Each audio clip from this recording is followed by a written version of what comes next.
wanasema Rais William Ruto hakuna kazi anafanya. Na nimetangaza Kenya yote nikasema hakuna kazi mimi naona imefanywa. Lakini nimefika pahali nikaona ni ulimo.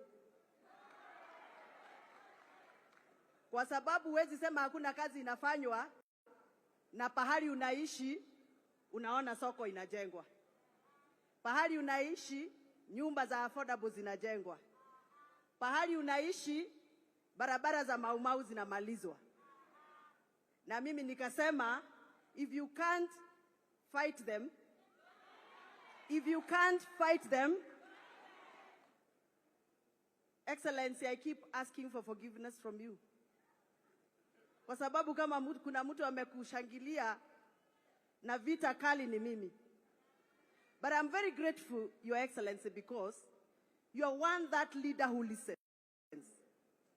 Na wakati nilikutangaza nikasema kahawa yetu imeanguka, factory zetu zimefungwa, mabati ya factory imeenda, ulinisikiza. And I am here to confirm as a leader, I'm not following you because of narratives. I am following you because of what you have been able to do, especially for my coffee farmers. And coffee farmers of Kenya, I am forever grateful. Rais, pahali mimi nimechaguliwa kunaitwa Githunguri. Na Githunguri tulikuwa na over 17 coffee factories ambazo zilikuwa zimefungwa. Wakulima wakaanza kukata miti ya kahawa. As I stand here today, Your Excellency, those 17 coffee factories are fully operational na wakulima wameanza kulipwa over 120 shillings per kilo of coffee. Jameni, hata kama wewe uko na roho chafu, huwezi kuona hiyo ni kazi mzuri, useme kazi ni mzuri.